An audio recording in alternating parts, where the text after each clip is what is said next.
Let's go on the bench. What you say, I'm obsessed. Hey, what's up guys, Impulse7 here, and today I'm bringing out a new video. In this video I'm going to be doing my summary and lore and details video on Jump for Tickets, which is the second story in the Puppet Harbor. Now, I say this story is better than the first one, but I don't think really either of these stories are really scary. There's not too much, like, action in them at all. And I prefer there to be, so I'm hoping there is in Pizza Kit. I haven't read that yet, but after I finish recording this, I will. But yeah, let's just get into it. So the main character of the story is Colton. He's a teenager, and the story starts with him playing an online role-playing game. The game is rated T, but little kids play it a lot, which Colton doesn't really like. So he kills one of the little kids playing the game, and the kid just gets upset because, well, he's a little kid. And it's said that Colton doesn't recognize the person he was the previous year. It kind of talks about his backstory here. His dad had died in a car crash on an icy road over a year ago, and this kind of changes Colton as a person. Like, he's not as happy anymore, obviously. I mean, I don't think I would be either if my dad died, you know? So here his mom, like, shows up to tell him she has to go to work, and she gives him $10 for if he wants to go out and get a drink or play games or something. His mom is a nurse, by the way. So Colton decides that once he's done playing his game, he would go to the magical place itself, Freddy Fazbear's Pizza. So he knows that he's too old for it, and he doesn't care about their animatronics or pizza or anything. He just thinks the games are fun, and fair enough, I guess. Basically, Colton went to Freddy's quite often, and he never cashed in his tickets. He's been saving up to use 10,000 tickets to buy a game console, which was much better than the one he already had. When he got to Freddy's, instead of using his money for a drink, he exchanged them for tokens so that he could play the arcade games and stuff. Colton notices his little cousin Aiden is there, and he doesn't really like Aiden very much. But anyways, so a voice says, a quote from the book, "Who's ready to jump for tickets?" I'm pretty sure this is Freddy saying this. So far, the story kind of reminds me a little bit of hide and seek, how it's like like an arcade game that, I mean, the main character doesn't find fair, you know? So he tries to, like, mess around with it, you know? Although in hide and seek, he destroys it. But whatever, let's move on. So a bored-looking college girl opens up the booth for a game called the Ticket Pulverizer. Considering the way that this girl was described, I expected her to do more, but no. She only appears once, so yeah. So there's also a clown animatronic there called Coils the Birthday Clown. It's stated that Colton doesn't like clowns, and especially doesn't like this one. So in the Ticket Pulverizer, the kids had to jump, and every time they did, it would push the platform they were standing on down, and then that would cause tickets to fall from up, like, the ceiling or whatever. So, and the kids would try to catch all of them. But the kids were really stupid. Like, they weren't holding on to their tickets. They literally grabbed some, then dropped those ones in order to grab other ones. This is so dumb. So Colton hates the Ticket Pulverizer because it was rigged and only worked well for little kids. The younger kids generated more tickets, and the older kids generated less, which makes the opposite of sense. But like I said, it's rigged. Since he's good with mechanics and stuff because his uncle owns a repair shop, he thinks maybe he can rig the Ticket Pulverizer to make it work better and for older kids and worse for little kids. But yeah, that's gonna bite him in the ass later. So then he goes inside the booth to look around and tries to find ways he could rig it, right? So then Aiden shows up with a bunch of tickets and offers Colton half of them, but Colton is just done with this, and he just tells Aiden off because he's kind of pissed off. So then Colton's like, "Oh no, wait, I can't risk getting caught doing this while the place is still open. I'll just do the logical thing and break in later." So then we cut to Colton at his uncle's repair shop. I should mention that his uncle is named Mike, but I'll talk about that later, because that might have some lore significance. Maybe none, but, like, whenever Mike appears in these games, I don't think it's a coincidence. I don't think it means nothing when the name Mike appears in these books. Or in the games. Anywhere there is the name Mike, it's not a coincidence. That's what I've learned. So yeah. Anyway, Colton helps him out with a little bit of work, which he does quite often. He also borrows some of Mike's tools to rig the Ticket Pulverizer, like screwdrivers and stuff like that. And Colton wondered how he would break into Freddy's, and he would be doing that on Saturday. But then he thinks, no, I won't break in. I'll just be in there while it's open and hide when it closes, then do everything after. So now I'll just skip past the unimportant stuff and jump right to Colton at Freddy's. The restaurant is closing soon, and he's looking for a place to hide. And he goes into a storage room, and stands behind a cabinet, that has some space in between it and the wall. He stands behind it. And it's kind of like cramped, but yeah, he thinks it's worth it. So yeah, someone walks into the room, but like doesn't see him, and then eventually gets out. And he gets out from behind there and goes to the ticket pulverizer once everybody's gone. So he did what he needed to do to the ticket pulverizer. Then he realized there's no way to exit Freddy's. So he looks around for a bit until he gets out through a window in the bathroom. I have to say this story is pretty good, but the pacing doesn't really do it for me. Everything happens too fast. I'll be honest, but yeah. Anyway, the next day, he goes back to Freddy's to test out the ticket pulverizer. What he did had done absolutely nothing, and that pissed him off.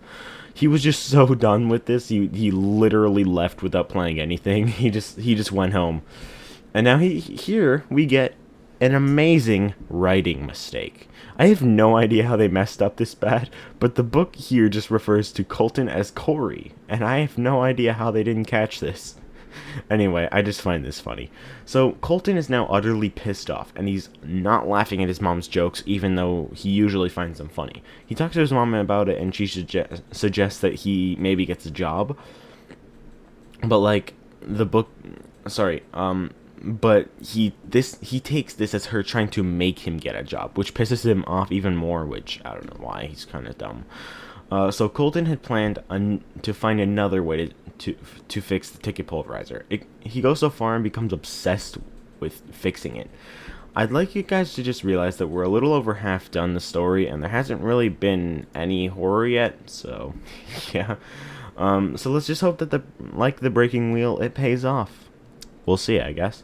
So now we're a week later, and we see Colton in school, and he keeps just designing something to fix his problem in every class, like he's not doing any work. I should also mention that Colton is mostly a C student, but his grades are slipping. He's too focused on the ticket pulverizer that he's not focusing on school, and his grade is going down to a D. So then we're back at Freddy's. Two kids think Colton is staring at the kids in the ticket pulverizer, even though he's actually looking at the machine itself. But either way, these two kids think he's creepy, and honestly, rightfully so.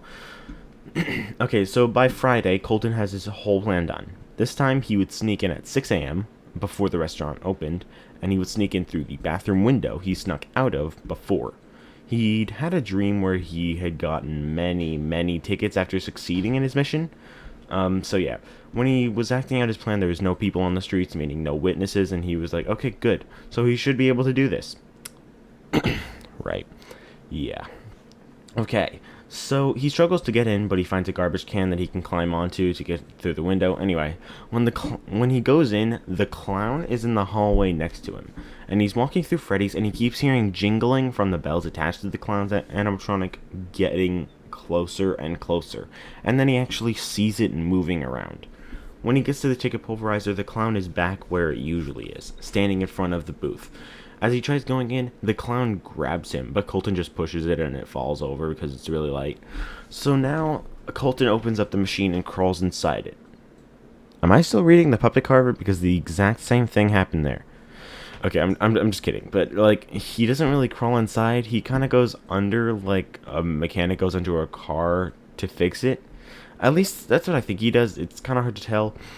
Anyways, while he's under it, the clown comes back and tries pulling it out. Colton kicks the clown and goes back under, but also closes the hatch so the clown couldn't grab him again. I think he's underneath a compartment of the machine in the position a mechanic would be in while fixing a car, but also still inside the machine. I think he's like underneath the platform in the booth, because like I said before, you have to jump to lower the platform you are standing on, and that's what releases the tickets. So yeah, I think that's where he is. So yeah, he closes the hatch so the clown can't get inside. Although, I have a strange feeling closing the hatch was not a great idea. So he figures out how to rig the machine, and he does it. He's proud of himself now, and he tries to get out. And as expected, the door won't open. So he's panicking and stuff. He's worried he'll run out of air, worried he'll starve, and even if he's found, how would he explain himself? But then he realizes, oh, I have my phone with him, so maybe he can call his mom. But then he also remembers putting it down outside the compartment. He even hears his phone ringing, which was probably his mom calling and asking where he was. He looked through a small hole in the compartment, or something, or the hatch or something, and watches as the clown picks up his phone. As time passes, Colton feels like he's becoming one with the pitch black darkness in his compartment, which also kind of reminds me of hide and seek. Anyway, so then he hears people inside Freddy's. Eventually he hears people coming into the booth. He thinks this is good because he thinks this is a good thing until he realizes that these kids would end up jumping and pushing the platform down onto him until he was crushed to death while he was screaming for help. And that's exactly what happens. So now we cut to a girl named Bella at her birthday party. While she's jumping in the ticket pulverizer, she realizes that it's not going as far down as it usually does, so she and her friends jump harder and with more force. Too bad they don't realize that they are murdering a 14-year-old kid in the process, but whatever, who cares?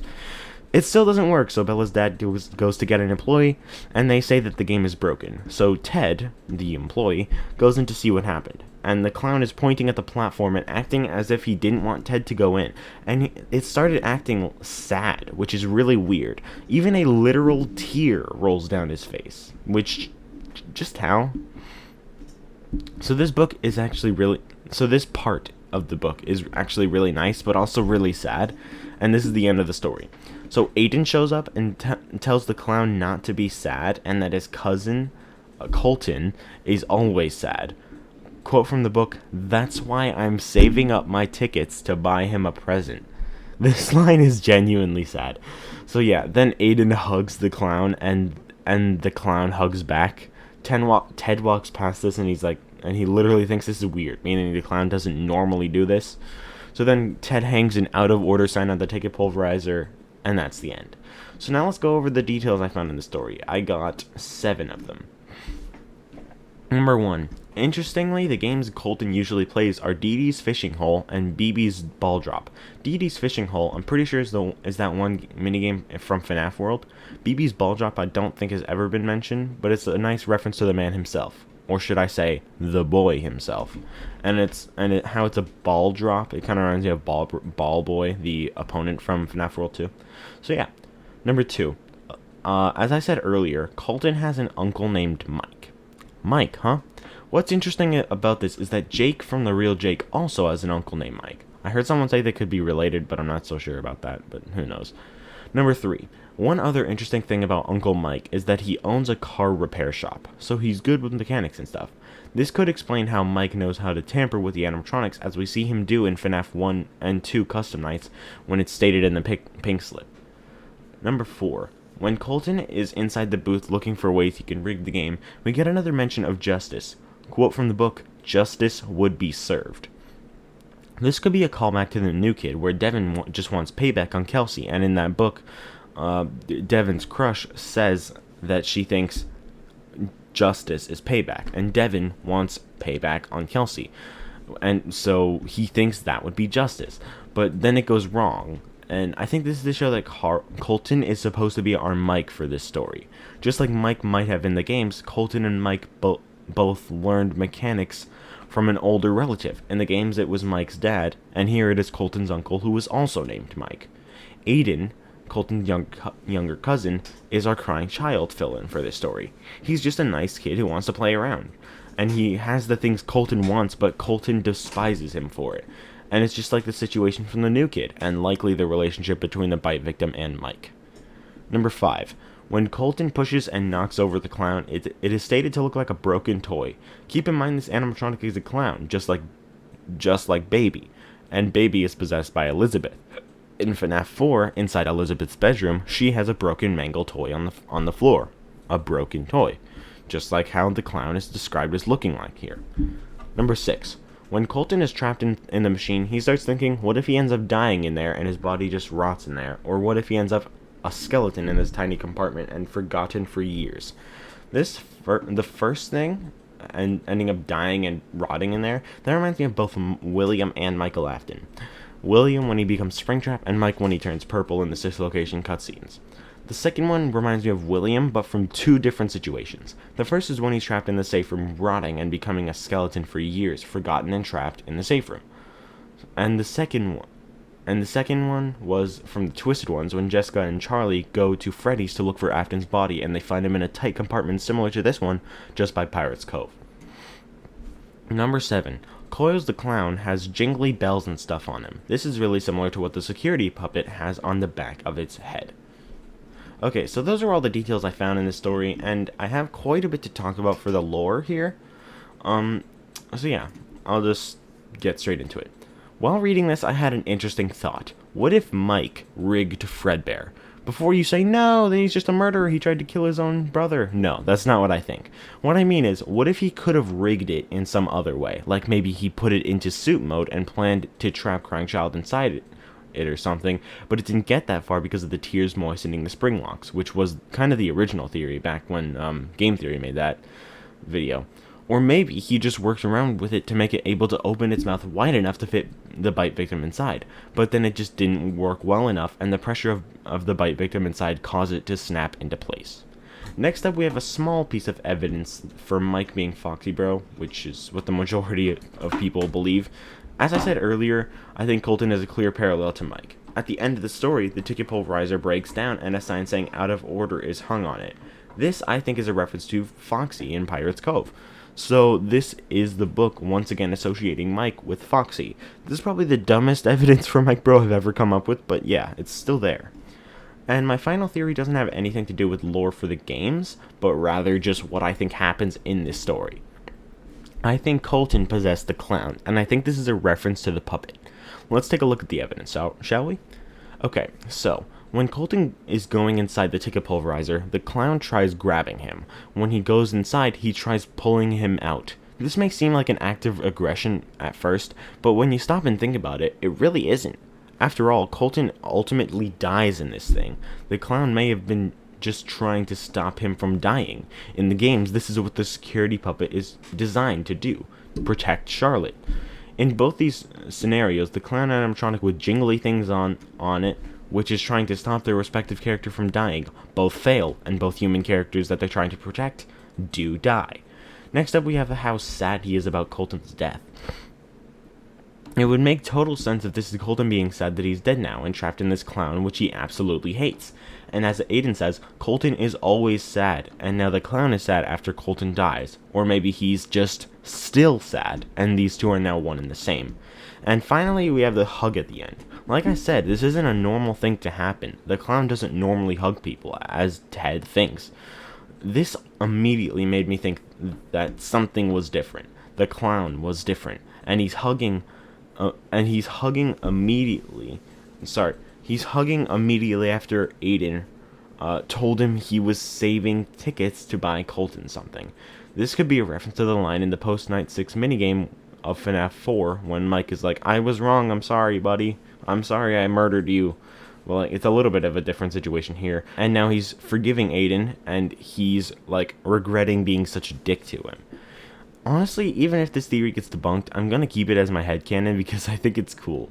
Anyways, guys, I hope you all enjoyed this video. If you did, please do leave a like and subscribe. Stay tuned because I'm going to be doing a summary on the final story called Pizza Kit, as well as the Citraith story.